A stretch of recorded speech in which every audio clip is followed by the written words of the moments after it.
Mấy ngày sau Thịnh Ngôn nhận được kết quả xét nghiệm. Dù đã sớm nghĩ đến khả năng này, nhưng khi nhìn thấy kết quả lòng cô vẫn đột nhiên khẽ run lên. Giang Nguyệt Giao cười hì hì chạy đến bên cạnh. Mẹ ơi, chú tóc dài đến cả trò xếp hình cũng không biết chơi. Còn mong con dạy chú ấy nữa kìa. Giao Giao gọi cậu là gì? Cô à?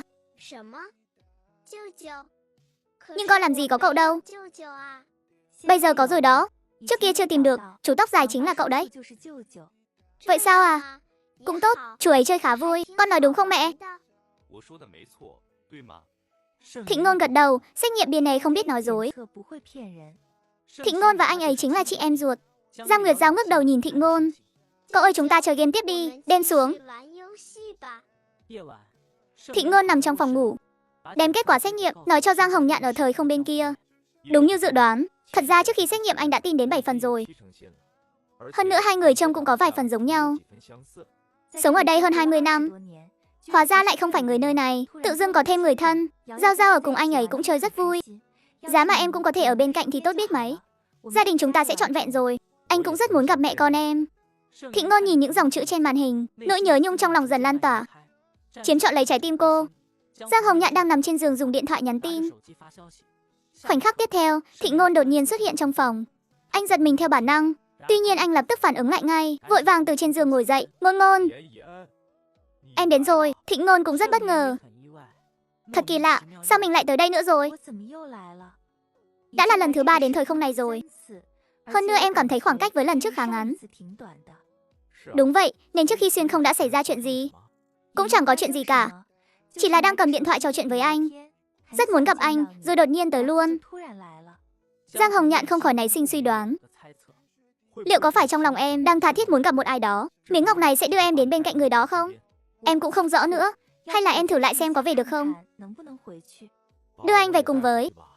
Chuyện này không do em quyết định. Lần trước em cũng không biết tại sao lại đưa Thịnh Hành sang bên đó. Để em thử xem sao. Thịnh Ngôn cầm lấy miếng ngọc trong tay, tập trung chú ý, trong lòng thầm nghĩ muốn gặp Thịnh Hành ngay lập tức. Giang Hồng Nhạn lặng lẽ đứng bên cạnh, không hề lên tiếng làm phiền. Chỉ khoảng 1-2 giây, anh còn chưa kịp chớp mắt, Thịnh Ngôn lại biến mất ngay trước mắt. Lúc này Thịnh Hành vẫn chưa ngủ, đang ở trong phòng nhỏ đọc sách. Đột nhiên có người xuất hiện bên cạnh, khiến cậu ấy giật nảy mình. Khi nhìn rõ người bên cạnh cậu ấy mới bình tĩnh lại. Chị Thịnh, chuyện này là sao? Chị lại xuyên không rồi? Vừa nãy mới gặp Giang Hồng Nhạn, sau đó lại lập tức quay về đây. Làm sao mà được nhỉ? Chỉ là trong lòng thầm nghĩ rồi đến đây thôi. Nghĩa là sau này chị có thể tự do xuyên qua lại.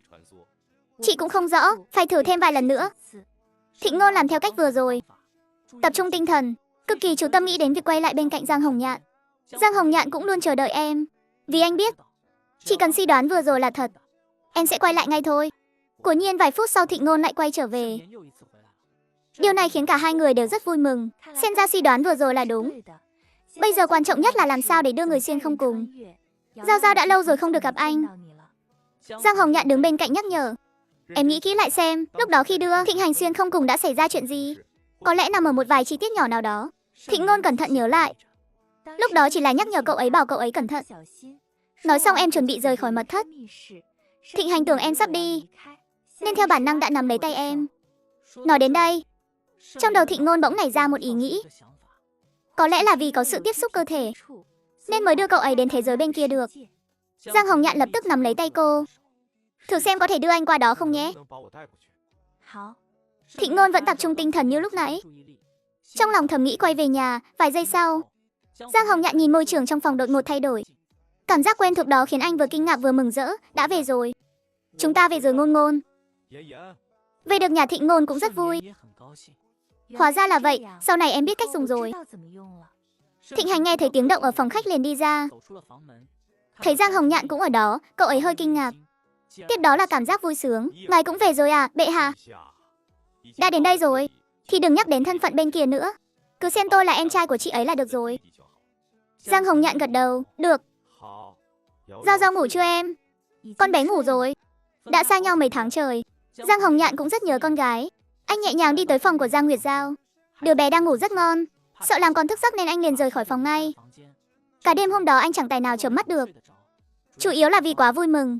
Sáng sớm hôm sau, sau khi Thịnh Ngôn thức dậy, cô đi tới phòng con gái trước. Giao Giao ơi, dậy thôi con. Giang Nguyệt Giao còn ngái ngủ cựa mình. Phải dậy sớm thế à mẹ? 7 giờ rồi, dậy ăn cơm thôi con. Bữa sáng hôm nay là do ba làm đó. Giang Nguyệt Giao bỗng nhiên mở to mắt, lập tức ngồi bật dậy khỏi giường. Mẹ ơi, mẹ nói gì cơ? Ba về rồi à? Đúng rồi, ba đang ở trong bếp. Mẹ không lừa con chứ? Mẹ lừa con bao giờ chưa nào? Con dậy xem là biết ngay thôi. Giang Nguyệt Giao lập tức xuống giường. Từ từ thôi con. Con phải đi xem có đúng thật không? Cô bé vội chạy đến cửa bếp, thấy đúng là ba đang nấu cơm trong bếp thật. Giang Nguyệt Giao bỗng nghẹn ngào. Ba ơi! Giang Hồng Nhạn nghe thấy tiếng con gái, lập tức bỏ dở việc đang làm, chạy lại bế con lên. Ba ơi, sao ba đi công tác lâu thế? Con đã lâu lắm rồi không được gặp ba. Sao giờ ba mới về vậy ạ? Giao Giao không khóc nào. Ba bận quá nên không có thời gian về. Ba vừa xong việc đây, cho nên anh lập tức về nhà ngay. Vậy lần sau ba còn đi nữa không? Không đi nữa. Bận rộn bao nhiêu ngày, khó khăn lắm mới về được. Ba cũng nhớ nhà lắm. Ba đã hứa thì phải giữ lời đấy. Nếu không con sẽ không thèm nhìn mặt ba nữa. Yên tâm, ba giữ lời. Bên cạnh đã dọn sẵn chỗ để ấm trà. Giang Hồng Nhạn vội vàng đặt con xuống. Giao Giao đi đánh răng rửa mặt đi. Cơm sắp xong rồi đây. Sau khi ăn sáng xong, Giang Hồng Nhạn đưa con gái đến nhà trẻ. Rất nhanh sau đó đã quay lại. Thịnh Ngôn cảm thấy đã đến lúc đưa Thịnh Hành về rồi. Nước không thể một ngày không có vua. Thịnh Hành, hãy cầm theo những cuốn sách chúng ta đã mua, cả điện thoại nữa, chị sẽ đưa em về ngay. Được rồi, Ngôn Ngôn, anh cũng phải ghé qua xưởng ép dầu một chút. Tiện thể đưa anh đi cùng luôn nhé. Xưởng ép dầu gần đây đang thử nghiệm ép dầu cám gạo. Lúc anh đi vẫn chưa thấy dầu ra, nên anh phải quay về xem sao. Được thôi, dù sao với em cũng chẳng tốn sức gì. Thịnh Ngôn thay quần áo, mỗi bên một tay nắm lấy họ. Tập trung chú ý, giây tiếp theo. Cả ba người đã cùng nhau đến bên trong một phòng bao trên tầng 2 của trà lầu. Ngôn Ngôn, đi cùng anh đến xưởng ép dầu xem chút đi. Được ạ. Giao Giao trưa này cũng không về nhà ăn cơm. Mai đến tối mới đón con bé về, nên tạm thời em cũng không cần vội vã quay về. Thịnh Hành cũng đi theo họ. Tôi cũng đi cùng mọi người nhé. Cậu không cần về Hoàng cung sao? Người đã ở đây rồi, không thiếu chút thời gian này đâu. Để tôi đi xem xưởng ép dầu với mọi người trước đã, sau đó mới đi xem tiến độ dẫn nước từ đông sang tây thế nào. Cũng được. Ba người rời khỏi trà lầu, đi bộ trên con đường dẫn đến xưởng ép dầu. Gia nhân trong xưởng ép dầu đều đang bận rộn. Thịnh Hành nhìn quanh một lượt. Nơi này hình như đã mở rộng hơn chứ không ít. Tất nhiên rồi, vì hiện tại nơi cần chúng ta cung cấp thực sự là quá nhiều. Trên con phố này, hầu hết các tửu lầu và quán ăn đều sử dụng dầu của chúng ta. Còn về việc dẫn nước từ đông sang tây, lượng dầu cần dùng ngày càng nhiều, không mở rộng quy mô thì không đủ dùng. Vậy anh đã bao giờ nghĩ đến việc ở những nơi khác, tại Thành Cốc cũng mở thêm vài xưởng ép dầu như này không? Như vậy có thể tiết kiệm được nhiều thời gian vận chuyển, cũng như nhân lực và vật lực. Giang Hồng Nhạn lắc đầu. Tạm thời anh chưa nghĩ tới, mở thêm vài cái đúng là có thể tiết kiệm thời gian. Nhưng anh lo mình không quản lý xuể. Hiện tại chỉ có một xưởng, có anh ở đây, nên thợ thuyền không dám lơ là. Nhưng nếu mở ở nơi khác, nằm ngoài tầm kiểm soát của anh rất lo thợ sẽ làm việc không nghiêm túc, làm ảnh hưởng đến uy tín của xưởng ép dầu. Thịnh Ngôn thấu hiểu. Anh nói cũng có lý. Cũng giống như những người tham gia Đông Thủy Tây Điều kia. Nếu không quản lý nghiêm khắc một chút, họ sẽ chẳng bao giờ chịu làm việc tử tế. Thịnh Ngôn nhìn ra bầu trời bên ngoài một lát. Em không ở đây nữa đâu. Em phải đi xem dự án Đông Thủy Tây Điều thế nào rồi. Mấy quan nhỏ cấp dưới kia, nếu không thường xuyên gian đe bọn họ, em là lại lười biếng mất. Được rồi. Đi đường cẩn thận nhé, mê mơ. Sau khi Thịnh Ngôn đến phủ nha huyện Thanh Tùng, các quan viên cấp dưới quỳ rạp dưới đất. Bệ hạ vạn tuế, vạn tuế, vạn vạn tuế. Đều bình thân đi. Đông Thủy Tây Điều dạo này thế nào rồi? Để thần bẩm báo về việc Đông Thủy Tây Điều. Sáu thần chưa từng dám lơ là, ngày nào cũng đốc thúc dân chúng khẩn trương làm việc. Nhưng gần đây cũng gặp phải một vài khó khăn. Theo như quy hoạch trước đó, kênh dẫn nước cần đi qua một dãy núi, nhưng đá núi đó thực sự rất khó đào. Em là sẽ làm chậm trễ không ít thời gian. Một quan viên nói xong câu này liền cúi gập đầu xuống thật thấp, lòng vô cùng lo lắng, sợ bị trách phạt. Thịnh Ngôn không hề có tâm trí đâu mà trách họ. Phản ứng đầu tiên khi nghe vấn đề chính là suy nghĩ xem phải giải quyết thế nào. Mấy ngày nay ở thời đại kia cũng đọc nhiều sách, cô liền nghĩ ngay ra một ý. Có thể thử dùng phương pháp hỏa thiêu thủy kích. Hỏa thiêu thủy kích? Các quan viên có mặt đều cảm thấy vô cùng thắc mắc. Đúng là chưa từng nghe qua phương pháp này bao giờ. Trước tiên dùng lửa đốt đá để chúng giãn nở, sau đó dội nước lạnh vào sẽ khiến đá bị nứt ra. Kết hợp thêm đục và búa của người dân, hiệu quả sẽ tăng lên gấp bội. Mấy vị quan nghe xong liền bừng tỉnh đại ngộ. Bệ hạ, phương pháp này thực sự có thể thử qua. Vậy còn không mau đi làm đi, con nghe ra đó làm gì? Hoàn thành sớm ngày nào thì thiệt hại sẽ được giảm thiểu sớm ngày đó. Có thể giúp thêm nhiều người dân được hưởng lợi. Tất cả hãy tập trung tinh thần cho trẫm, không ai được phép lơ là. nếu không sẽ bị nghiêm trị. Bệ hạ yên tâm, vi thần không dám. Thịnh Ngôn không ở lại huyện Thanh Tùng chờ họ báo cáo, mà lập tức quay trở về hoàng cung. Lần biến mất kỳ lạ trước đó đã rời đi rất nhiều ngày rồi, chắc chắn đã tích tụ rất nhiều sở tấu cần xử lý. Trong cung có mấy tiểu thái giám đang túc trực, thấy cô trở về đều vô cùng căng thẳng. Hoàng thượng, người cuối cùng cũng về rồi. Mấy ngày qua thực sự đã làm nô tài lo chết đi được. Họ đã tìm khắp mọi ngóc ngách trong cung, nhưng vẫn không thấy người đâu. Mỗi ngày đến giờ lâm triều, các triều thần đều đứng giữa đại điện, nhưng mãi mà không thấy hoàng thượng. Sau đó chỉ đành để lại sở tấu rồi đi về trước. Trải qua nhiều ngày nên đã tích tụ rất nhiều việc cần giải quyết. Đem toàn bộ sở tấu mấy ngày qua tới đây. Tuân chỉ. Nô tài đi ngay đây. Thịnh Ngôn nhìn đống tấu chương đồ sộ trên bàn, thở phào một hơi dài, cầm lấy cuốn trên cùng. Sau khi mở ra liền chăm chú xem xét. Các tiểu thái giám đều lui ra ngoài điện, không dám lại gần làm phiền cô. Mãi đến trưa họ mới rón rén đi vào, thử thăm dò. Hoàng thượng, người có cần dùng bữa không? Thịnh Ngôn đầu cũng chẳng ngẩng lên, chỉ lạnh lùng thốt ra hai chữ: đi ra. Rõ. Họ lập tức lui xuống. Ở trong ngự thư phòng suốt cả ngày, ngay cả cơm cũng chẳng mang ăn. Các tiểu thái giám đều có chút lo lắng cho sức khỏe của cô. Người ngồi bên trong chính là hoàng thượng, nếu hầu hạ không chu đáo, họ cũng không tránh khỏi liên đới. Đến lúc chập tối, họ lại ghé qua một chuyến. Thịnh Hành vẫn ngồi đó. Hoàng thượng ra ngoài nghỉ ngơi đi, có chuyện sẽ gọi ngài. Vâng. Cuối cùng cũng phê xong bản tấu chương cuối cùng. Thịnh Hành đứng dậy vận động một chút. Mệt thật đấy, bụng cũng đói rồi. Cậu ấy lấy điện thoại ra nhắn tin cho Thịnh Ngôn. Chị ơi, chị có đó không? Em muốn ăn cơm cùng mọi người. Chị đang ở đâu? Ngự thư phòng. Đến đây. Giây tiếp theo, chị ấy đã xuất hiện trong ngự thư phòng. Thịnh Ngôn đưa thẳng cậu ấy về nhà. Giang, Hồng Nhạn đang ở sofa, cạnh bên đang cùng con gái vẽ tranh. Cậu đến rồi à? Giao Giao đang vẽ gì thế? Nhà của Bí Ngô. Thịnh Hành cũng ghé sát vào xem, khen ngợi vài câu. Giao Giao vẽ đẹp lắm. Thịnh Ngôn thấy mọi người đều đông đủ, rất vui vẻ. Hay tối nay chúng ta ăn lẩu đi. Lẩu? Thịnh Hành chưa từng nghe qua món này. Được đó, em cũng muốn thử. Cả ngày nay chưa ăn gì. Sao lại không ăn? Trong cung bao nhiêu người, họ làm cái gì vậy? Vì đi vắng mấy ngày, có rất nhiều tấu chương cần xử lý, em muốn xong sớm, nên đã tạm gác chuyện ăn uống sang một bên. Hiếm có vị hoàng đế nào chăm chỉ chính sự như em. Đã ở vị trí này thì phải có trách nhiệm, nếu không thì thật có lỗi với phụ hoàng. Nhắc đến phụ hoàng, Thịnh Ngôn nhận ra đó cũng là phụ hoàng của mình, nhưng chưa từng gặp mặt bao giờ. Hơn nữa cũng không có ký ức tuổi thơ, bao nhiêu năm không sống cùng nhau, nên đối với vị phụ hoàng đã đau sức đó cũng không có tình cảm sâu đậm. Để em đi chuẩn bị nguyên liệu, em cũng giúp nữa. Thịnh Hành cũng đi ra cửa. Có cần em giúp gì không? Em biết làm gì chứ? Em đừng động tay vào, để tụi chị chuẩn bị là được. Em có thể ra phòng khách vẽ tranh với Giao Giao. Cũng được, cậu ơi mau qua xem này. Sau bữa tối, Giang Hồng Nhạn nảy ra một ý tưởng. Anh thấy chúng ta có thể mở tiệm lẩu ở bên kia, dùng trực tiếp nồi đồng. Đại Thánh Triều chưa có món này, nếu mở một tiệm thì chắc kinh doanh tốt lắm. Thịnh Ngôn gật đầu tán đồng. Anh nói đúng đó, một khi mở ra sẽ không có đối thủ cạnh tranh. Mấy món ăn hiện có, chắc họ cũng ăn chán rồi, có thêm vị mới, nhất định sẽ rất được ưa chuộng. Thịnh Hành cũng đồng ý. Mọi người cứ trực tiếp đến kinh thành đi. Huyện Thanh Tùng dù sao cũng là nơi nhỏ bé, người có tiền tuy cũng có, nhưng dân nghèo vẫn chiếm đa số. Kinh thành thì khác, quan lại quyền quý tụ hội, phú thương khắp nơi, họ không thiếu tiền. Đúng là có thể cân nhắc. Mọi người cứ đến đi, em sẽ lo cửa tiệm. Không cần mọi người tốn tiền đâu. Giang Hồng Nhạn từ chối. Không cần đâu, xưởng ép dầu và trà lâu đã kiếm được một ít tiền rồi, chúng em tự mua là được rồi. Với em mà còn cần khách sáo vậy sao? Tất nhiên là cần rồi. Thân phận của chị ở đây mà. Thật ra chị ấy không làm gì cũng chẳng thiếu tiền. Chẳng phải nên sớm khôi phục thân phận cho chị sao? Sau này có thể nhận bổng lộc xứng đáng.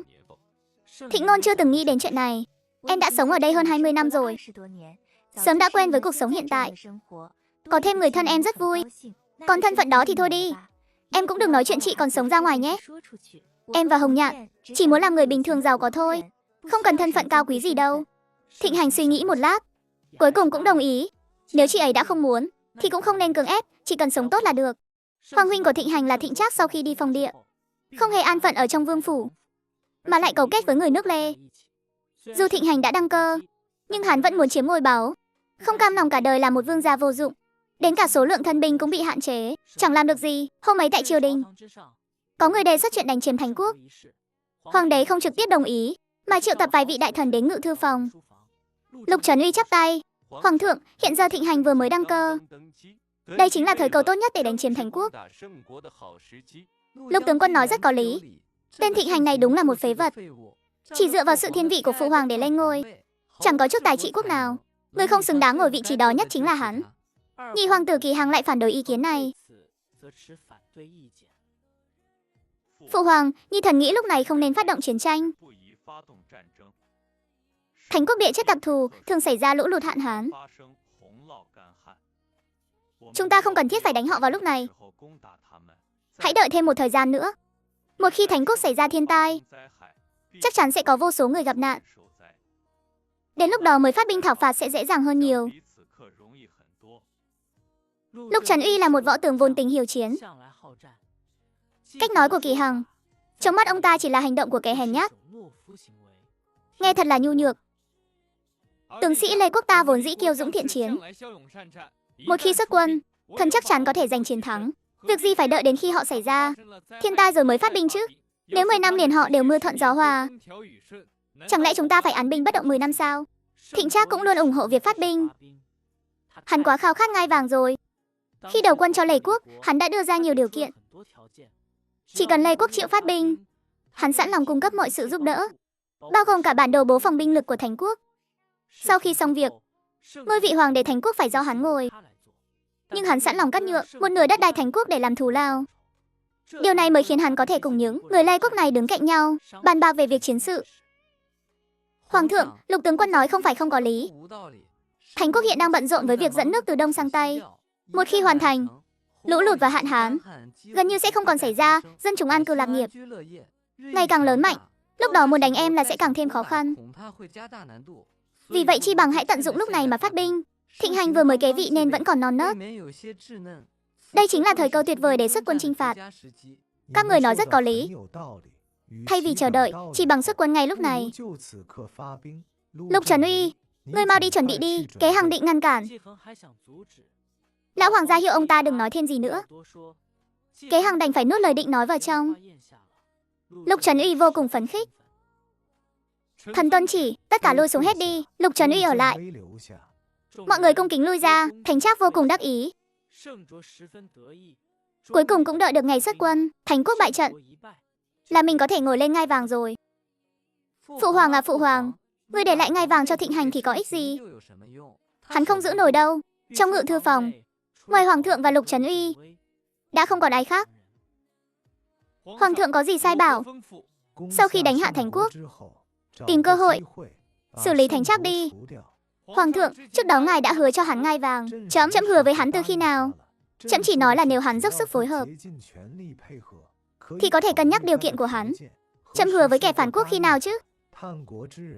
Cần hắn làm gì? Chỉ cần Lê Quốc đánh chiếm được Thành Quốc, toàn bộ đất đai Thành Quốc sẽ trở thành vật trong túi của Lê Quốc.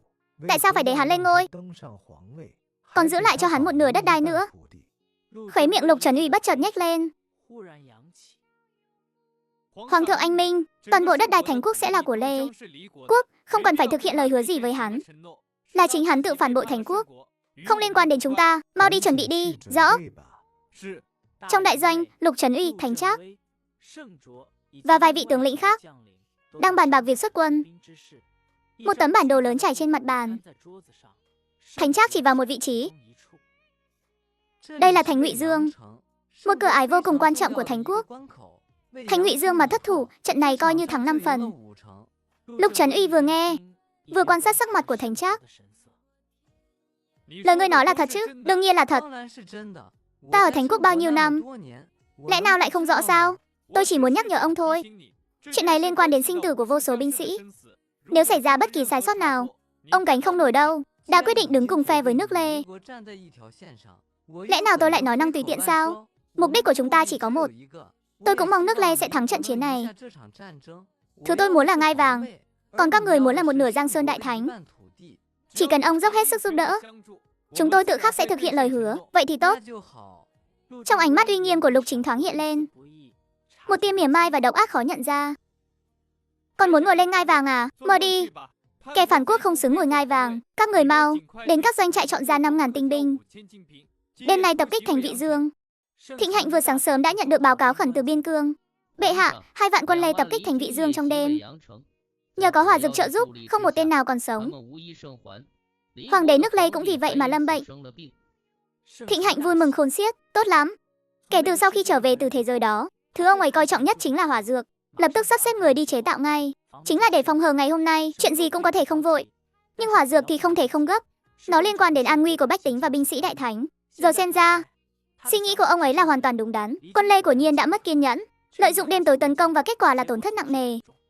Truyền lệnh xuống, trọng thưởng cho Trịnh Dần, cùng với các tướng sĩ ở thành Vị Dương. Dù lần này chủ yếu dựa vào hỏa dược, nhưng cũng không thể thiếu công lao của Trịnh Dần. Cùng với sự mưu trí và dũng cảm của các binh sĩ, lập được công thì phải thưởng. Rõ thưa bệ hạ, vẫn còn một chuyện nữa. Cứ ấp úng mãi, có gì thì nói thẳng ra, là chuyện về Đoạn Vương. Thịnh Hạnh bỗng sững người. Hắn ta làm sao? Theo mật thám báo lại, hắn đã cấu kết với nước Lê, lấy một nửa Giang Sơn Đại Thánh làm cái giá, để đổi lấy ngai vàng Đại Thánh. Trận tập kích thành Vị Dương lần này của quân Lê, hắn chính là một trong những kẻ chủ mưu. 2 vạn tinh binh nước Lê đã bay màu hoàn toàn. Hoàng đế Ly Quốc nổi giận đã trực tiếp xử lý Đoan Vương rồi. Tình anh em mất đi không khiến Thịnh Hành thấy buồn chút nào, chỉ có sự phẫn nộ đối với kẻ phản quốc. Hoàng thượng bớt giận, Thánh Trác thật to gan. Vì cái ngai vàng này, hắn thậm chí sẵn lòng như một nửa Giang Sơn Thành Quốc để trao đổi với quân địch. Phụ hoàng nếu còn sống, không mất cũng bị hắn làm cho tức hẹo thôi. Là người của hoàng tộc thịnh thế, không những không lo cho đất nước, mà còn dám làm kẻ phản quốc. Thịnh Hành lập tức hạ lệnh phế bỏ tước vị Đoan Vương của Thánh Trác, còn phái người tới mấy vùng đất phong khác để cảnh cáo bọn họ phản bội Thành Quốc. Chỉ có đường ra đi. Thịnh Hành phẩy tay, lùi xuống hết đi. Rõ. Thịnh Hành lấy điện thoại ra, chụp một tấm ảnh gửi cho Thịnh Ngôn. Thịnh Ngôn lúc này đang ngồi trên sofa ở nhà xem tivi, nghe thấy tiếng điện thoại reo, liền cầm lên xem thử. Chưa cần mở ảnh đã thấy sự lấp lánh vàng rực. Những thỏi vàng được xếp gọn gàng trong hộp. Gửi vàng cho chị làm gì vậy? 2 vạn tinh binh địch đêm kích Vị Dương thành, vì có hỏa dược mà bay màu cả đám. Đây đều là nhờ chị, số vàng này gửi tặng chị. Thịnh Hành sống ở hiện đại vài ngày, cũng đã hiểu rõ nhiều thói quen ở đây. Cấp trên đối với cấp dưới có thể dùng từ ban thưởng, nhưng với Thịnh Ngôn, cậu ấy đặc biệt dùng từ gửi tặng, vì cậu ấy không muốn ra oai hoàng đế cao cao tại thượng trước mặt chị mình.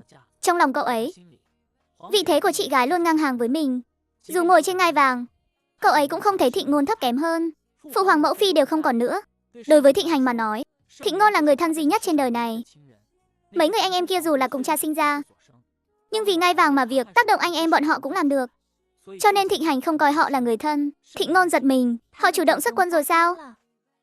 Nhưng không hề gây ra tổn thất nào cho Thành Quốc. Uy lực thuốc súng quá lớn, họ không có sức phản kháng. Theo hiểu biết của anh về Thành Quốc, Lý Quốc tấn công là vài năm sau khi Thịnh Hành lên ngôi.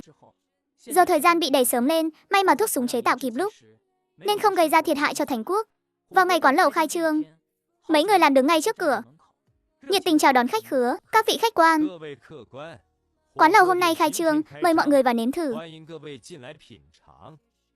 Tiểu Nhị, cái lẩu này của nhà các người rốt cuộc là gì vậy? Mọi người vào xem là biết ngay thôi ạ. Hương vị ngon lắm, đảm bảo vào rồi sẽ không hối hận đâu. Nhờ sự chào mời của họ, nhiều khách hàng tò mò bước vào quán. Đám người làm kiên nhẫn giải thích cho các khách hàng cách gọi món và cách ăn. Nghe có vẻ cũng ổn đấy. Mong mang cho tôi một nồi nước dùng cay tê đi. Dạ có ngay. Quý khách vui lòng đợi một lát, đồ ăn sẽ có ngay đây. Thịnh Ngôn cũng phụ giúp ở phía sau. Vừa khai trương nên đông khách, cô cũng tự tay làm vài việc.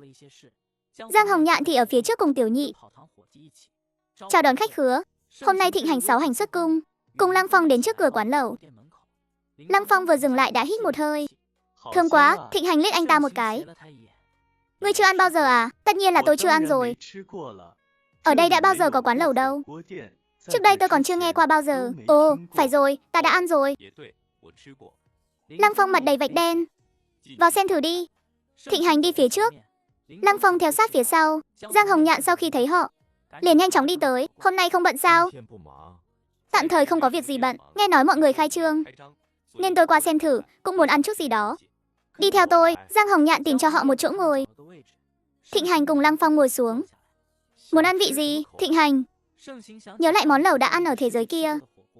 Hương vị khiến anh nhớ mãi không quên. Vị cay tê, dù lúc đó cay đến mức đỏ bừng cả mặt, nhưng mà sướng thật, vẫn muốn ăn thêm lần nữa. Dạ, có ngay đây ạ. Lâm Phong vừa ngồi xuống đã nhìn ngó xung quanh. Cách ăn này trông cũng lạ mắt thật đấy.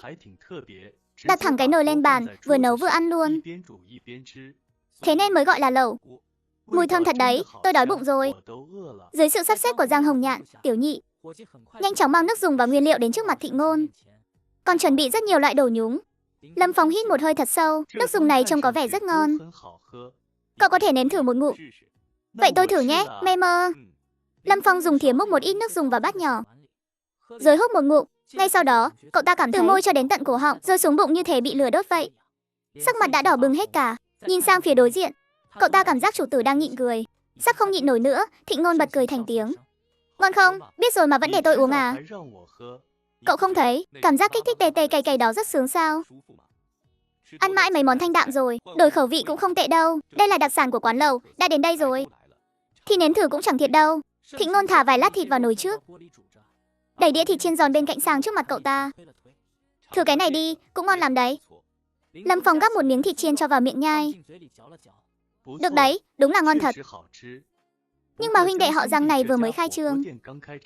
Bà nếm thử lúc nào thế? Nếm lúc nào còn phải báo cho cậu sao? Trước khi khai trương họ không thử món chắc. Tôi tình cờ đi ngang qua nên nếm thử chút thôi. Chuyện xuyên không sang thế giới khác, Thị Ngôn sẽ không tiết lộ cho bất cứ ai. Cho dù Lâm Phong là tâm phúc của mình, cô cũng sẽ không nói ra. Chuyện này càng ít người biết càng tốt. Anh ta cũng thật làm ý tưởng đấy. Lúc nào cũng nghĩ ra được mấy cái mới lạ. Khai trương ngày đầu mà đã đông thế này. Ai nấy đều ăn rất vui vẻ, theo tôi thấy. Quán lẩu này chắc chắn sẽ thành công lớn. Tiệm nào của cậu ấy mà chẳng hát. Cũng đúng, cả xưởng ép dầu nữa. Dầu của tiệm đã theo hệ thống dẫn thủy lan tỏa khắp nơi rồi. Kinh doanh trà lâu cũng không tệ. Tôi thấy ở kinh đô này cũng có thể mở một cái. Chắc chắn sẽ có nhiều người thích. Lâm Phong gắp thêm vài miếng thịt đã chín, để vào bát nước chấm trước mặt, chấm một chút rồi cho vào miệng, ngon thật. Hoàn toàn khác biệt với món xào. Giang Hồng Nhạn vừa chào khách xong, đi tới bên cạnh liếc nhìn một cái. Nguyên liệu đưa lên đã ăn hết hơn nửa rồi. Tôi bảo Tiểu Nhị mang thêm cho các anh một ít nhé. Không cần đâu, tôi đã ăn gần no rồi. Vị lẩu này thực sự rất ngon. Tôi lo là không thể thường xuyên tới đây được, nên cái nồi lẩu này cậu có thể cho tôi một cái không? Không vấn đề gì, anh cứ ăn đi. Trước khi đi tôi sẽ chuẩn bị cho anh. Kỳ Hằng bước vào, vì nghi thức bại trận mà chẳng có đêm nào ngủ ngon. Chuyện chưa sáng tỏ ngày nào là anh ta lo lắng ngày đó. Cho đến đêm hôm ấy, thám tử phải đi vội vàng về báo điện hạ về nước thắng, thứ mà nước đó dùng ở thành Vị Dương. Thuộc hạ đã tra ra rồi, là hỏa dược đấy. Vật này sau khi châm lửa có thể tạo ra uy lực cực lớn. 2 vạn quân Lê chính là chịu thiệt vì thứ này. Có lấy được phương pháp chế tạo hỏa dược không?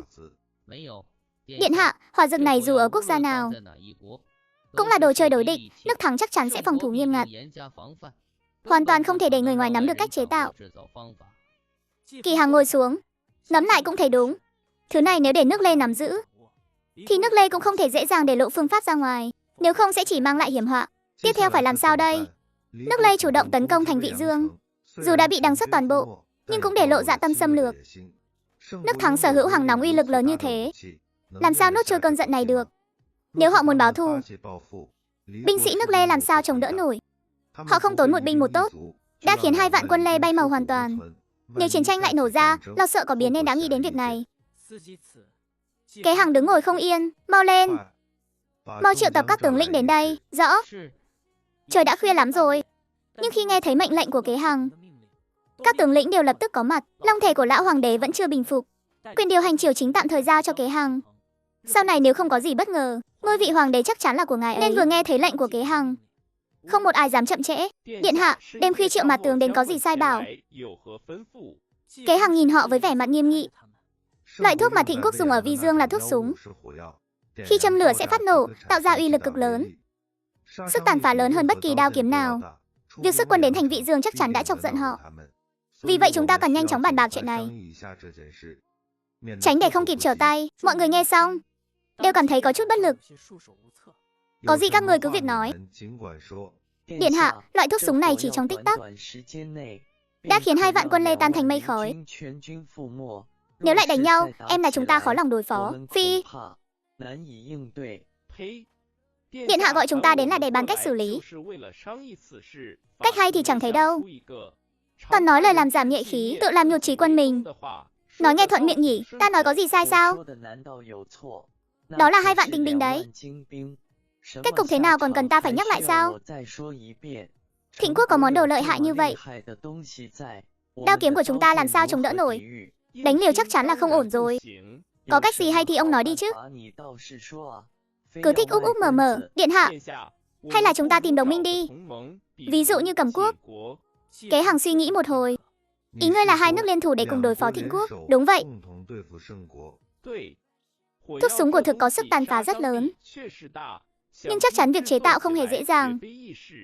Thịnh quốc chưa chắc đã có nhiều thuốc súng đến thế, để có thể dùng liên tục trong chiến tranh.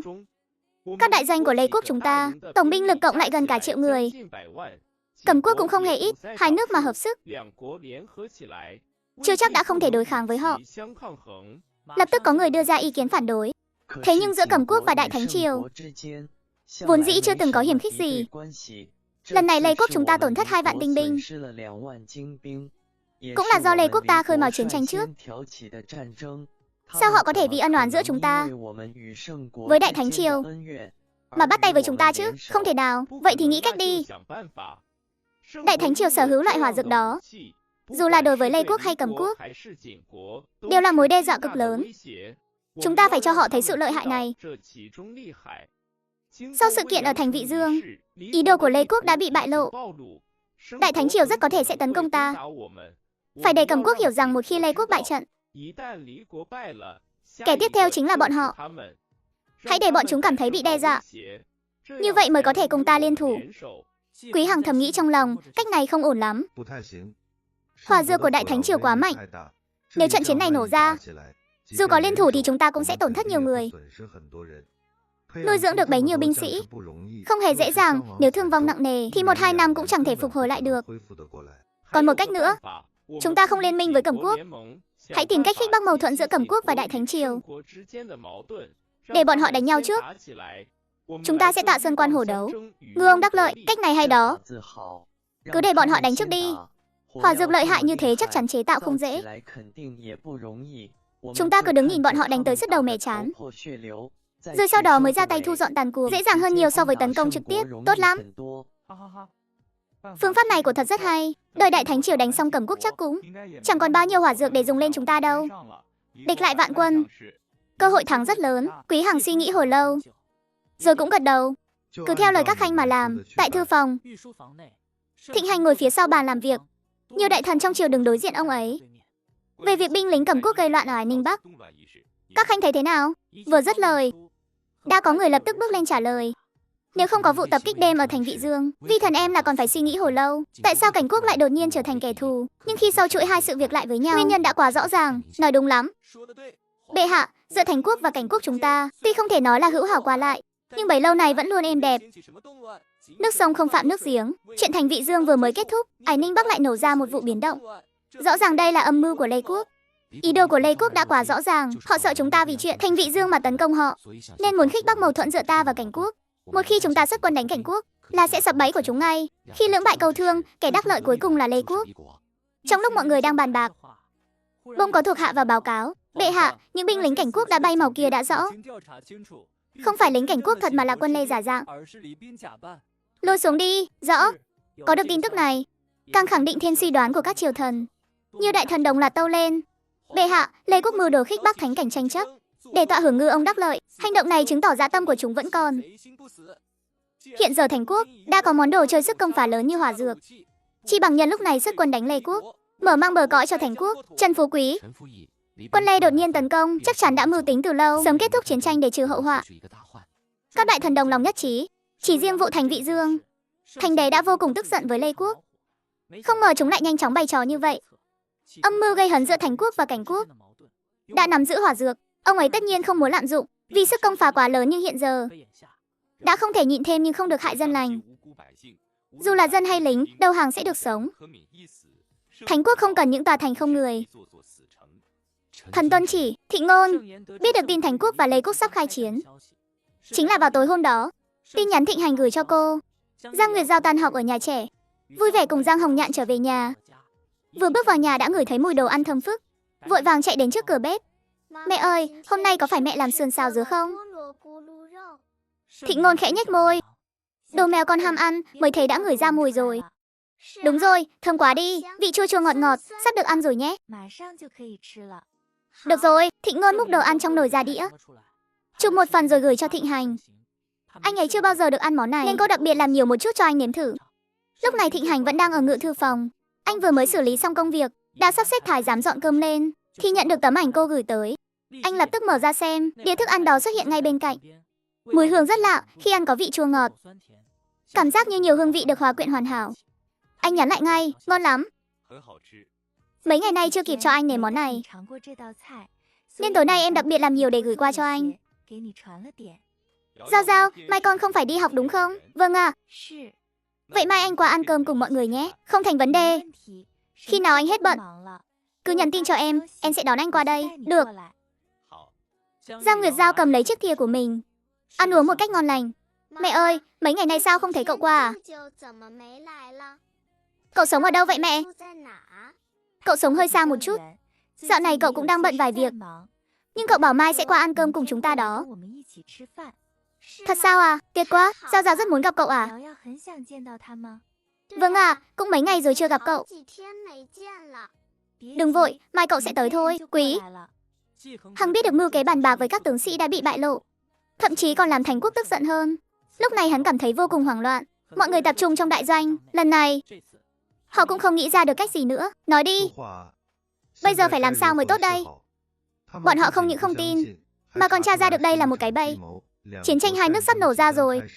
Những tướng sĩ bằng xương bằng thịt của Lê Quốc làm sao có thể chống lại được thuốc súng của họ? Mọi người đều câm nín. Điện hạ, mặt tướng Mặc Hương cũng không còn cách nào khác. Chẳng phải lúc đó các người đã nghĩ ra cách này sao? Bây giờ lại bảo không có cách. Vậy Lê Quốc phải làm sao? Bao nhiêu tướng sĩ phải làm sao đây? Chẳng lẽ để họ phải hy sinh vô ích? Sức công phá của hỏa dược lớn như vậy, một khi đã đánh nhau thì không còn là chuyện thắng thua đơn thuần nữa rồi. Lê Quốc rất có thể sẽ gặp họa diệt vong. Điện hạ, hay là chúng ta tìm cơ hội đàm phán hòa bình với bọn họ, cố gắng không động binh đao. Nghĩ cả buổi mà chỉ ra được cái chủ ý đàm phán này sao? Đàm phán thế nào? Đầu tiên là thành Vị Dương, sau đó là Ải Ninh Bắc. Hai chuyện này cộng lại thì ai mà nhịn nổi? Chuyện này nếu xảy ra ở Lê Quốc chúng ta, các người có nhịn nổi không? Các tướng lĩnh đều im lặng. Mau nghĩ đi. Phải nghĩ ra cách tốt hơn, không thể cứ thế này mãi. Nếu không cả Lê Quốc sẽ sụp đổ, Triệu Quân thì đã sao? Căn bản không thể chống lại hỏa dược của họ. Hơn nữa chuyện giả mạo quân cảnh gây náo loạn sẽ sớm chuyển đến Cảnh Quốc thôi. Cảnh Quốc cũng không thể liên minh với Lê Quốc nữa. Không quay sang đánh mình là may rồi. Các tướng lĩnh nghĩ rất lâu, lại nghĩ ra một kế. Hay là cả một vị công chúa sang đó, sau này hàng năm cống nạp cho Thành Quốc. Lời này vừa nói ra, lập tức bị một số người phản đối. Làm như vậy, Lê Quốc ta chẳng phải trở thành thuộc quốc của Thành Quốc sao? Lại còn phải cống nạp cho chúng nữa. Đúng vậy, nếu thực sự phải cống nạp, Lê Quốc ta sẽ mãi mãi thấp kém hơn họ. Nếu không thì còn cách nào? Trận chiến này nếu thực sự bùng nổ, cả Lê Quốc chúng ta sẽ tiêu tùng. Có hỏa dược ở đó, ta có bao nhiêu người để họ quét sạch đây? Những người khác đều im lặng. Kế Hằng suy nghĩ rất lâu, cuối cùng đồng ý với ý kiến của họ. Hiện tại cũng chỉ còn cách gả công chúa Câu Hòa. Dù phải thấp về hơn họ, nhưng ít nhất có thể giữ lại thực lực cho Lê Quốc, không đến mức bị bay màu cả đội quân. Ngộ nhỡ có tác động vật lý thật, hàng triệu binh sĩ của chúng ta chắc chắn sẽ ra đi khắp nơi. Lê Quốc sau này cũng chẳng còn cơ hội mà trở lại đâu. Điện hạ, Hoàng thượng có đồng ý không? Phụ Hoàng chắc chắn không muốn thế này, nhưng giờ cũng chẳng còn cách nào khác. Vẫn tốt hơn là để tất cả cùng đi đăng xuất. Đợi sau này thực lực Lê Quốc chúng ta lớn mạnh hơn, sẽ lại bàn bạc chuyện xuất binh. Sau khi Thịnh Hành nhận được yêu cầu cầu hòa của Lê Quốc, đã từ chối ngay lập tức mà không cần suy nghĩ. Các đại thần trong triều cũng không một ai đồng ý. Thịnh Quốc giờ đã có thực lực như vậy, không có lý do gì để đồng ý yêu cầu cầu thân của họ. Nói rất có lý, chẳng ai thèm công chúa của họ cả, cũng chẳng ai thèm đồ cống nạp của bọn họ. Đợi sau khi đánh bại Lê Quốc, mọi thứ của đất nước đều sẽ thuộc về Thịnh Quốc, không cần mấy thứ này. Tự biết năng lực không đủ, nên mới đòi cầu thân, sớm biết thế thì lúc đầu đừng làm. Lúc tập kích đêm vào thành Vị Dương, họ nên nghĩ tới điều này mới phải. Đã bay màu 2 vạn tinh binh mà vẫn không chịu hối cải, còn định chia rẽ quan hệ giữa Thịnh Quốc và các nước lân bang. Lần này nếu đồng ý cầu thân của bọn họ, sau này Lê Quốc chắc chắn sẽ quay lại báo thù. Chi bằng nhân lúc này tiêu diệt luôn một thể, vĩnh viễn trừ hậu họa. Thịnh Hành cũng có ý nghĩ như vậy. Sự thỏa hiệp tạm thời của Lê Quốc chỉ là để bảo toàn thực lực. Họ đã nếm mùi hàng nóng nên biết rõ hậu quả, vì thế mới nghĩ ra cái kế này. Nếu họ không chủ động gây hấn, cho dù Thịnh Quốc có sở hữu hàng nóng, cũng sẽ không chủ động đi đánh nước khác, nhưng hễ có kẻ cố tình gây sự thì không thể bỏ qua, phải bắt chúng trả giá. Truyền lệnh xuống, bảo các đại doanh mau chóng chuẩn bị. Rõ, tin tức về chiến tranh sắp nổ ra lập tức được truyền đi. Nhưng phía Thịnh Quốc vẫn như bình thường. Các cửa hàng trên phố vẫn mở cửa kinh doanh. Vì sự việc ở thành Vị Dương đã lan truyền từ sớm, người dân đều biết Thịnh Quốc có công cụ trấn địch lợi hại, nên họ chẳng hề sợ thất bại trong trận chiến này. Nhưng Ly Quốc thì khác, dù có muốn che giấu, thì tin tức vẫn truyền đến dân gian. 2 vạn tinh binh bay màu trong nháy mắt. Điều này khiến họ vô cùng hoảng loạn. Đến binh lính còn đánh không lại, thì thường dân như họ sẽ có kết cục thế nào?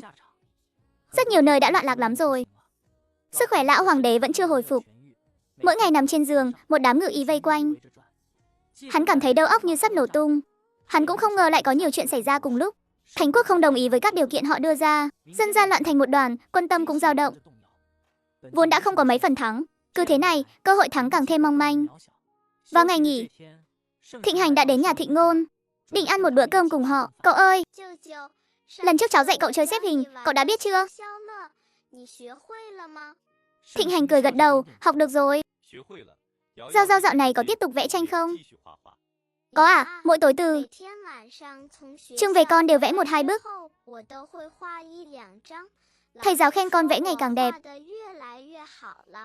Để con lấy cho cậu xem. Thịnh Ngôn và Giang Hồng Nhạn cùng ở trong bếp chuẩn bị bữa trưa. Bàn ăn trưa nay cực kỳ thịnh soạn. Cậu ăn nhiều vào nhé. Được, cậu sẽ không khách sáo đâu. Thịnh Ngôn, chuyện chiến tranh bây giờ thế nào rồi? Đã sắp xếp các khâu chuẩn bị rồi, đừng lo lắng. Sẽ không có vấn đề gì đâu. Dân chúng đều biết chuyện nhưng cuộc sống vẫn như thường. Dự án dẫn nước từ Đông sang Tây cũng đang tiến hành. Mọi thứ đều suôn sẻ, tốt. Trong đại doanh của Ly Quốc, các binh sĩ đều đang chuẩn bị cho cuộc chinh chiến sắp tới. Nhưng họ cũng chỉ làm theo mệnh lệnh cấp trên. Thực tế trong lòng ai cũng nản chí. Trận này phải đánh thế nào đây? Trước kia còn có thể liều bằng đồ chơi, nhưng giờ, cho dù chúng ta có mang ra dụng cụ lợi hại đến mấy, cũng chẳng phải đối thủ của thuốc nổ bên đó. Một binh sĩ trực tiếp quăng một món đồ chơi xuống đất. Chuẩn bị mấy thứ này thì có tác dụng gì? Ngay cả vạt áo của họ còn chẳng chạm tới được. Không chuẩn bị thì biết làm sao? Kháng lệnh quân đội, chúng ta cũng sẽ hẹo thôi. Vừa nhắc đến vấn đề này, tâm trạng của mọi người đều có chút nặng nề. Đã đi lính thì khi ra trận phải xông pha về phía trước. Sống hay không cũng chẳng màng.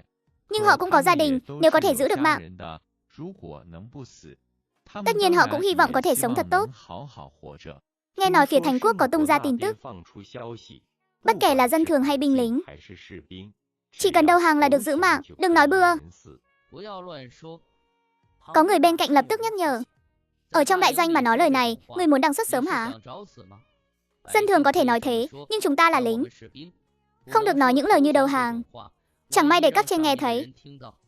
Đừng nói là đầu hàng, ngươi thậm chí không ra khỏi đại doanh được đâu. Mà cho dù đầu hàng, ngươi nghĩ chúng ta sẽ có kết cục tốt đẹp sao? Thành Quốc sẽ trọng dụng một tên lính đầu hàng à? Nên kết cục của chúng ta chỉ còn một đường thôi. Hay si? Những người đi lính như chúng ta đúng là xui xẻo. Thực ra chúng ta chưa từng muốn đánh nhau, nhưng nước Ly lại muốn xâm chiếm đất đai của Thành Quốc. Bảo chúng ta làm gì thì chúng ta phải làm đấy. Cho dù trận chiến này không có cửa thắng, cũng phải cắn răng mà đánh, dù có phải ra đi. Tầng lớp thống trị cũng chẳng có ai thèm quan tâm đâu. Tất cả mọi người đều cúi gằm mặt xuống, có chút nản lòng. Đừng ngẩn ra đó nữa, mau đi làm việc của mình đi. Những lời này nếu để tướng quân nghe thấy, khó tránh khỏi bị xử theo quân pháp. Việc kinh doanh của tiệm lầu ngày một khấm khá. Giang Hồng Nhạn thỉnh thoảng lại đi loanh quanh trong tiệm, để xem có gì bất thường không. Anh vừa đi, vừa thỉnh thoảng nghe thấy bọn họ bàn tán về chuyện chiến sự. Người nước Ly chắc giờ đang sốt vó lên rồi nhỉ. Trận này bọn họ căn bản không có cửa thắng. Một khi hỏa áp được tung ra, vũ khí của bọn họ sắc bén đến mấy cũng không phải đối thủ. Chẳng trách được ai. Ai bảo bọn họ chủ động khiêu khích. Đang yên đang lành, Thành Quốc vốn dĩ chẳng thèm đánh bọn họ, vậy mà dám phái người tập kích thành Vị Dương ban đêm. Ra đi cũng không oan. Tôi thấy nếu thực sự đánh nhau, có khi chưa tới 1 tháng là kết thúc rồi. Chắc không nhanh đến thế đâu. Chiến tranh đâu phải chuyện nhỏ. Lương thảo các thứ đều phải chuẩn bị kỹ. Con nghĩ mọi chuyện sẽ còn nhanh hơn thế. Bây giờ không còn như ngày xưa nữa. Phải dựa vào binh sĩ liều mình đấu đồ chơi. Thắng Quốc chúng ta đã có hỏa dược. 2 vạn quân của bọn họ có thể bay màu sạch sẽ chỉ trong chớp mắt. 1 tháng là quá đủ rồi. Bách tính đều hiểu rõ tình thế hai nước hiện nay, nên họ chẳng mảy may lo lắng, vẫn cứ ăn uống làm lụng như thường. Thánh quốc đã chuẩn bị sẵn sàng cho cuộc chiến. Điều quan trọng nhất là trên xuống dưới toàn quân đều rất tự tin. Sĩ khí đang dâng cao, phía địch thì hoàn toàn ngược lại. Các loại đồ chơi cùng với lương thảo bọn họ cũng đã chuẩn bị. Nhưng binh sĩ của họ thì đang rất hoảng loạn. Kết cục trận chiến này ai cũng đoán được. Số ngày họ được sống không còn nhiều đâu phụ hoàng. Người hiện tại thấy thế nào rồi? Có chỗ nào không khỏe không? Đã đỡ hơn nhiều rồi. Tướng sĩ trong đại doanh chuẩn bị thế nào rồi? Những thứ cần chuẩn bị đều đã xong. Nhưng chuẩn bị thì có ích gì chứ? Thắng quốc có hỏa dược, trận này không thể thắng nổi. Phụ hoàng, nhi thần thấy nên cân nhắc một chút. Xem tiếp theo phải làm gì. Họ có hỏa dược, còn chúng ta, lão hoàng đế hiểu rõ ân ý của Kế Hằng. Nhưng đã đến nước này rồi thì biết làm sao. Đề nghị hòa thân họ cũng không chịu, chậm hối hận rồi. Hối hận vì lúc đó không nghe lời khuyên của con. Tự ý xuất binh, nếu lúc đó không chọc giận họ thì đã không có hậu quả như ngày hôm nay. Giờ nói gì cũng đã muộn rồi. Phụ hoàng không cần quá tự trách mình. Thắng quốc đã sở hữu hỏa dược. Với loại dụng cụ có sức công phá lớn như vậy, làm sao họ có thể không có dã tâm xâm lược.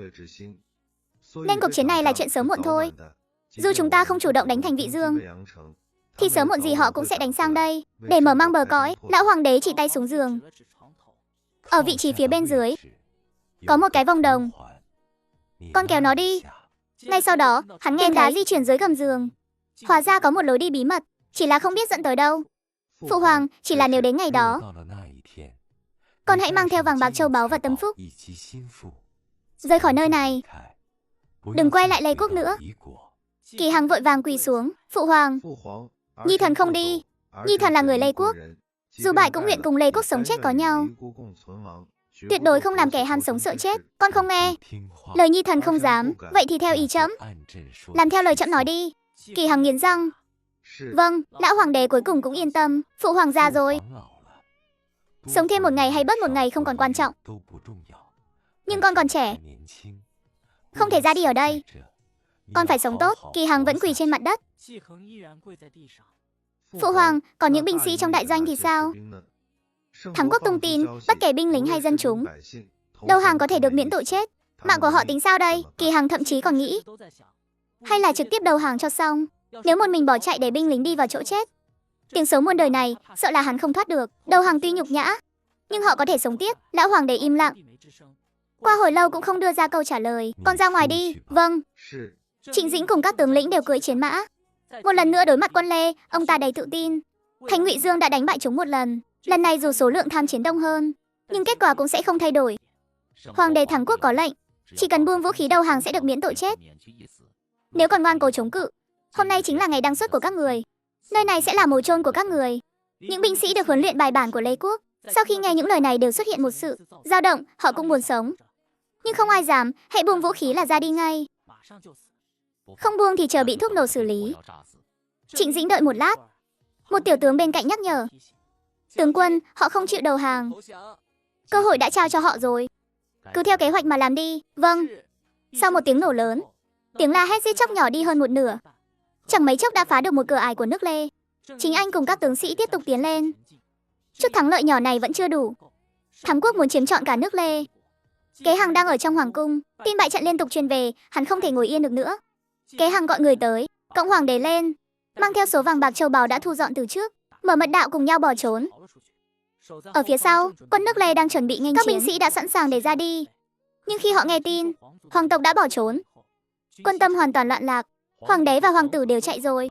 Đám lính quèn chúng ta còn thủ ở đây làm gì nữa? Hay là đầu hàng luôn đi, ít nhất còn giữ được mạng.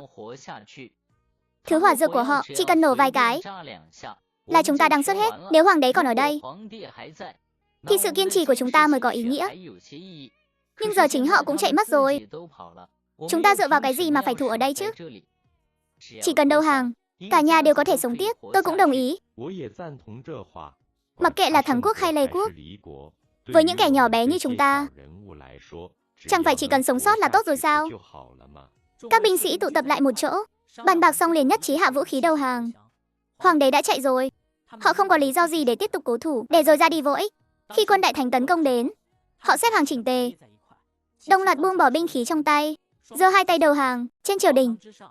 Dù là thiên tử hay quần, thần đều đang vui mừng cho đại thánh.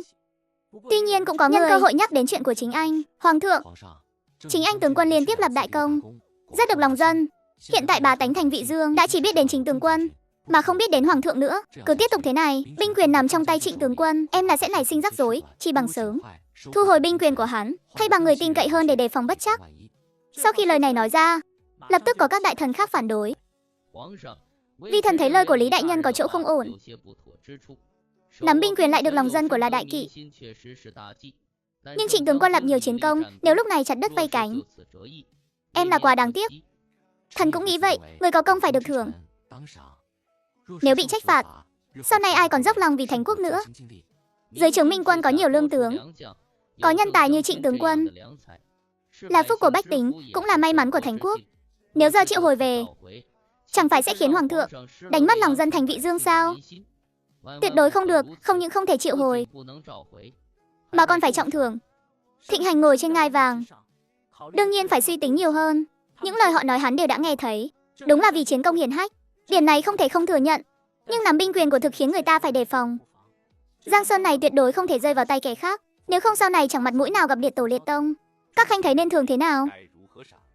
Những thứ như vàng bạc, Trịnh tướng quân đã không còn thiếu nữa. Trận chiến thành Vị Dương lần trước đã ban thưởng rất nhiều rồi, lần này lại lập công lớn hơn. Vàng bạc châu báu căn bản không đủ để làm phần thưởng cho đại công này. Có đại thần đề xuất, hoàng thượng, Trịnh tướng quân trấn thủ thành Vị Dương nhiều năm, vẫn chưa lập gia đình, chi bằng hãy từ trong tống thất hoàng tộc chọn ra một nữ từ đức hạnh vẹn toàn để ban hôn cho Trịnh tướng quân, vừa có thể thể hiện thiên ân, cũng để bách tính Vị Dương cảm nhận được tâm ý thương xót công thần của hoàng thượng. Các đại thần có mặt đều thấy cách này khá tốt, đồng loạt bày tỏ sự tán đồng. Thịnh Hành suy nghĩ một lát rồi cũng gật đầu. Được, cứ thế mà làm, ai muốn gả thì gả đi. Quá đáng thật, sao lại bắt ta gả cho Trịnh Nham chứ? Ta thèm vào hạng người thô lỗ đó. Thịnh Ngôn không ngừng chửi bới. Mấy tiểu nha hoàn vây lấy, quận chúa.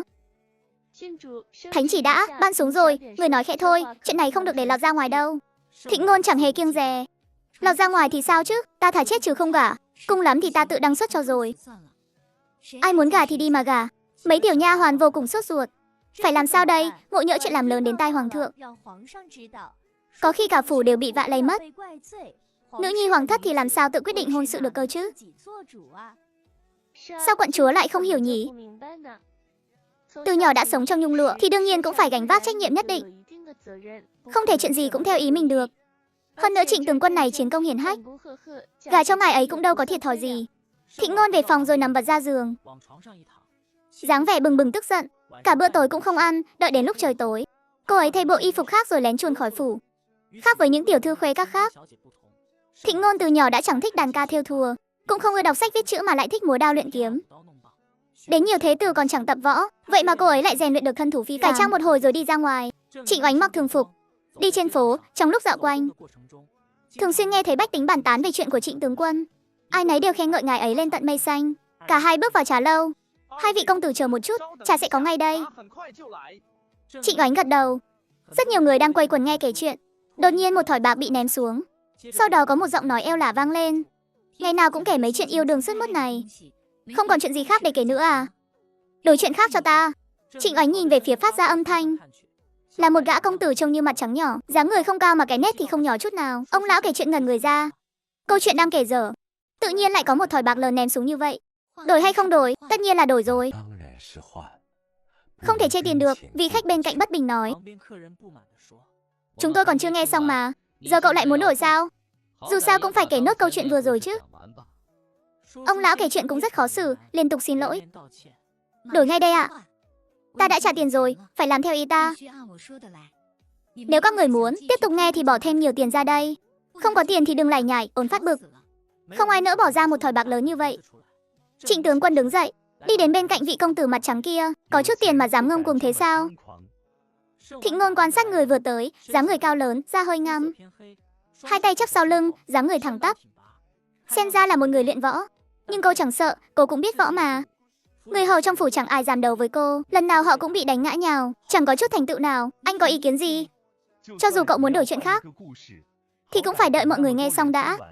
Một đuôi còn chưa dứt, cậu đã vung tiền ra lệnh cho ông lão kể chuyện đổi cho cậu. Sao hả? Có tiền là có quyền coi khinh người khác như vậy sao? Người khác cũng đến uống trà, trà quán cũng cần kinh doanh. Cậu gào lên như vậy, họ đều tưởng là cò mồi đấy. Sau này trà quán sẽ mất bao nhiêu khách đây? Thịnh Ngôn đứng phát dậy. Anh quản hơi nhiều rồi đấy, sao hả? Trà quán này là của nhà anh à? Không phải của nhà tôi thì tôi không được quản chắc. Một mình ở ngoài, có tiền mà không biết đường cất kỹ, cứ oang oang cho bản dân thiên hạ nghe thấy. Không sợ tự rước họa vào thân à? Thật sự không phiền anh phải lo đâu. Tôi thích thế nào là việc của tôi, không liên quan đến anh. Nếu biết điều thì mau cút đi. Nếu không đừng trách tôi không khách khí. Tên tùy tùng bên cạnh nghe vậy thì vô cùng tức giận. Không ngờ trong thành lại có hạng dân như vậy. Trịnh tướng quân không quản ngại vất vả, bảo vệ thành Vị Dương suốt bao năm, lại còn lập được bao chiến công hiển hách nơi xa trường. Thế mà lại bị loại dân đen này bảo cút. Trịnh Oánh khẽ giơ tay lên ngăn lại, ra hiệu thuộc hạ đừng tiến lên. Không khách khí thế nào đây? Thịnh Uyển trực tiếp rút kiếm ra, mũi kiếm chỉ thẳng vào hắn. Cô nghĩ thanh kiếm này của tôi chỉ để làm cảnh sao? Trịnh Oánh nhìn chằm chằm vào bàn tay đang nắm chuôi kiếm, trông chẳng có chút lực nào, rồi bất ngờ ra tay, trực tiếp đoạt lấy thanh kiếm. Cô! Thịnh Uyển tức đến nghẹn lời. Trịnh Oánh cười nói, chút bản lĩnh này mà cũng dám ra ngoài hoanh hoang. Vừa rồi tôi còn chưa dùng đến một phần công lực mà đã có thể dễ dàng đoạt kiếm của cô. Muốn đánh với tôi, cô nghĩ mình trụ được mấy chiêu? Thịnh Uyển cảm thấy cực kỳ mất mặt. Cô ta cứ ngỡ với công phu hiện tại của mình có thể tự tin ra ngoài hành tẩu rồi, không ngờ lại bị người ta đoạt kiếm dễ như trở bàn tay. Mau về nhà đi, sau này có ra ngoài đừng có mà kiêu ngạo như vậy. Không phải ai cũng dễ nói chuyện như tôi đâu. Thịnh Uyển tức đến đỏ mặt, vừa định rời đi thì nghe thấy tên tùy tùng phía sau lên tiếng, Trịnh tướng quân, chúng ta cũng mau về thôi. Tim Thịnh Uyển khẽ thắt lại, quay đầu lại nhìn Trịnh tướng quân một cái. Chẳng lẽ hắn chính là Trịnh Dần? Thịnh Uyển vội thu hồi ánh mắt rồi rời đi ngay. Khoảnh khắc rời xa trà lâu, tim cô đập điên hồi. Sau khi trở về phủ, mấy tiểu nha hoàn đã mang bộ hỷ phục đã may xong đến trước mặt Thịnh Uyển. Quận chúa, người mặc thử đi, nếu không vừa còn kịp sửa. Quận chúa đừng nói lời không, muốn gả cho Trịnh tướng quân nữa. Thánh chỉ đã ban xuống rồi, kháng chỉ là trọng tội đấy ạ. Chuyện hôn sự này không chỉ liên quan đến người, mà còn là cả phủ này nữa. Đúng vậy, Trịnh tướng quân. Trấn giữ Vị Dương thành nhiều năm, lập bao chiến công, tiền, đồ vô lượng, tương lai quận chúa chắc chắn sẽ rất tốt. Thịnh Uyển khựng lại một lát, rồi cũng đưa tay cầm bộ hỷ phục đỏ thắm lên xem. Quận chúa, để nô tỳ hầu hạ người mặc thử nhé. Mê mơ. Thấy cô gật đầu, đám nha hoàn đều rất vui mừng. Nếu cô cứ mãi không đồng ý, bọn họ cũng sẽ rất khó xử, có khi còn bị cửa phạt nữa. Thịnh Vãn nhìn mình trong gương đồng, đầu óc không kìm được mà nghĩ về Chính Dần đã gặp ở quán trà. Trước khi gặp mặt, hãy nghe đến cái tên Chính Dần, cùng với thân phận võ tướng của anh ta là dễ tưởng tượng ra một kẻ vai u thịt bắp, người ngọn đầy mùi mồ hôi, một gã đàn ông thô kệch râu quai nón. Cô đương nhiên không ưa kiểu đàn ông đó, nhưng sau khi gặp mặt, cô thấy Chính Dần không giống mình tưởng tượng. Gả cho người như vậy cũng chẳng sao. Huống hồ thánh chỉ cũng đã ban, chẳng phải cô cứ phản kháng là có ích. Mấy cô hầu gái nhỏ thấy cô mặc hỷ phục đều không ngớt lời khen. Quận chúa, bộ hỷ phục này mặc lên người ngài đẹp quá. Quận chúa thấy có chỗ nào không vừa không? Nếu có thì giờ vẫn còn sửa kịp ạ. Không, cứ thế đi. Dù sao cũng chỉ mặc một ngày. Cởi bộ này ra đi. Lại đến ngày nghỉ, Giang Nguyệt Giao không đi nhà trẻ, ở nhà vẽ tranh. Còn Thịnh Hành cũng đang ở nhà Thịnh Ngôn, đang tựa vào sofa đọc sách. Chị biết khoai tây không? Biết chứ, sao thế? Em đang xem sách về trồng trọt. Sách nói khoai tây chịu hạn tốt, em nghĩ là phía Tây Thắng Quốc có nhiều đất khô hạn. Hay là mình trồng thêm khoai tây nhỉ? Với lại sản lượng cái này cao hơn lúa mì. Nếu trồng được nhiều, sẽ giúp dân chúng no bụng hơn. Hơn nữa, còn tận dụng được diện tích đất đai bên đó, cũng tạo ra được giá trị kinh tế. Thịnh Ngôn gật đầu, được chứ? Ý tưởng này hay đấy. Dù sao đất bỏ không cũng phí, trồng thêm gì đó cũng tốt, mang lại thêm lương thực cho dân chúng. Hơn nữa, khoai tây có nhiều cách chế biến lắm, làm món chính hay món xào đều rất ngon. Thật sao? Đúng vậy. Đến trưa chị sẽ làm mấy món cho em nếm thử. Vâng ạ. Thịnh Hành rất mong chờ. Cậu ơi, cậu đã ăn khoai tây chiên bao giờ chưa? Khoai tây chiên làm từ khoai tây đó. Thịnh Hành lắc đầu. Chưa từng, có ngon không cháu? Ngon lắm à, chấm với tương cà thì tuyệt vời luôn. Nếu Giao Giao đã thích, trưa nay chúng ta có thể làm khoai tây chiên, còn có thể làm khoai tây rang sói. Sẵn tiện xào thêm khoai tây sợi, làm thêm món khoai tây kho thịt nữa, để cậu nếm thử mùi vị của khoai tây xem sao. Được ạ. Dù sao mấy món mẹ nói con cũng đều thích ăn. Thịnh Hành vô cùng tò mò, khoai tây rang sói. Có cần dùng đến thịt sói không vậy? Ha ha ha. Giang Nguyệt Giao bật cười lành lót. Cậu ơi, sao cậu hài hước quá vậy? Sao lại dùng đến sói được chứ? Sói ở trong vườn bách thú hết rồi, không cho ăn đâu. Vậy khoai tây rang sói này rốt cuộc là gì? Cậu có thể dùng điện thoại tìm thử xem. Dù sao giờ cậu cũng biết dùng rồi mà. Thịnh Hành đặt cuốn sách xuống, cầm lấy điện thoại của mình, lên mạng tra thử khoai tây rang sói. Trông có vẻ ổn đấy, chắc chắn là ngon lắm. Dù chưa nếm thử, nhưng em cảm giác nó sẽ có vị cay. Đúng là có dùng đến ớt đấy. Thịnh Hành càng mong chờ hơn. Món ớt này lúc mới nếm thử thì chưa quen lắm, nhưng sau đó lại mê mẩn cái hương vị này. Anh phụ trách món khoai tây kho thịt nhé. Em sẽ làm khoai tây chiên và khoai tây rang sói. Giang Hồng Nhạn gật đầu. Được. Khoai tây sợi cũng để anh xào luôn cho.